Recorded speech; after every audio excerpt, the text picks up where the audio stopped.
Pandemik COVID-19 yang melanda negara kita sejak Mac 2020 mungkin merencatkan sebahagian sistem pendidikan negara.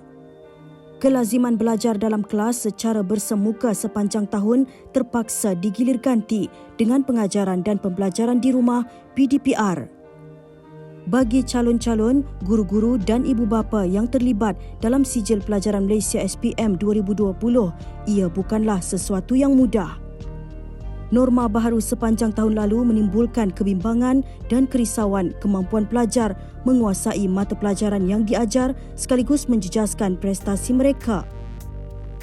Cabaran besar buat calon-calon SPM 2020, mereka bukan sahaja hilang sebahagian besar masa dalam kelas, malah berhadapan tekanan psikologi apabila peperiksaan SPM terpaksa ditunda sebanyak 3 kali. Sejak 5 Oktober ditunda kepada 16 November 2020 dan ditunda lagi kepada 6 Januari 2021. Akhirnya pada 22 Februari 2021, seramai 401,105 pelajar mula menduduki peperiksaan SPM 2020 dalam suasana negara masih berdepan dengan pandemik COVID-19. Tidak cukup itu, lebih 2,000 orang calon menjalani kuarantin COVID-19 terpaksa mengambil peperiksaan lebih lewat, iaitu pada 6 April 2021. Di pihak Kementerian Pendidikan Malaysia pula, kekangan mengejar masa memastikan keputusan SPM dapat diumum sebelum sesi kemasukan ke institusi pengajian tinggi sangat penting. Sebanyak lebih 5 juta dokumen atau kertas jawapan pelajar dibuat secara digital bagi tujuan pemarkahan. Akhirnya, apabila Menteri Pendidikan Malaysia Datuk Dr. Radzi Jidin tampil mengumumkan keputusan SPM 2020, ia memberi perasaan kelegaan yang sangat luar biasa. Dalam keadaan pandemik ini, Grade Purata Nasional GPN SPM 2020 mencatat pencapaian terbaik dalam tempoh 5 tahun. SPM 2020 mencatatkan GPN 4.80 berbanding 4.86 pada tahun 2019, 4.89 pada tahun 2018, 4.90 pada tahun 2017 dan 5.05 pada tahun 2016. Jurang pencapaian antara bandar dan luar bandar mengecil kepada 0.38 pada tahun 2020 berbanding 0.44 tahun 2019.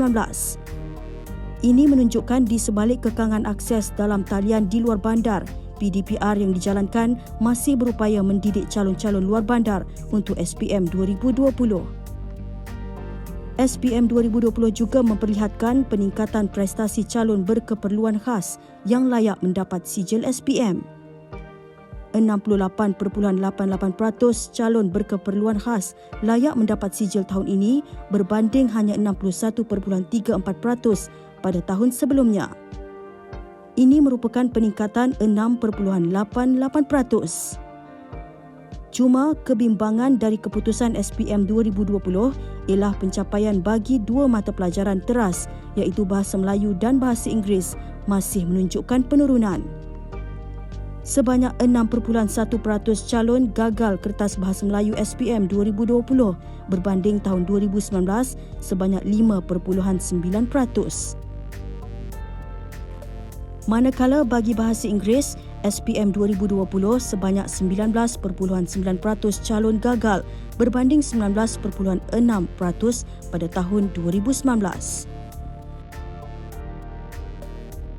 Namun, 5 lagi mata pelajaran teras iaitu matematik, sains, sejarah, pendidikan Islam dan pendidikan moral menunjukkan peningkatan prestasi berbanding 2019.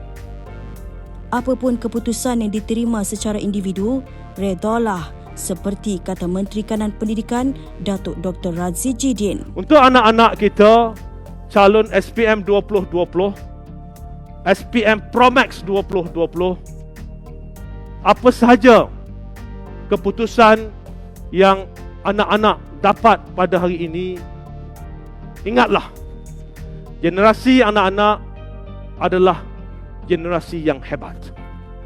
Belum pernah ada mana-mana kohort SPM yang melalui dugaan, cabaran dan juga rintangan seperti mana anak-anak calon SPM 2020.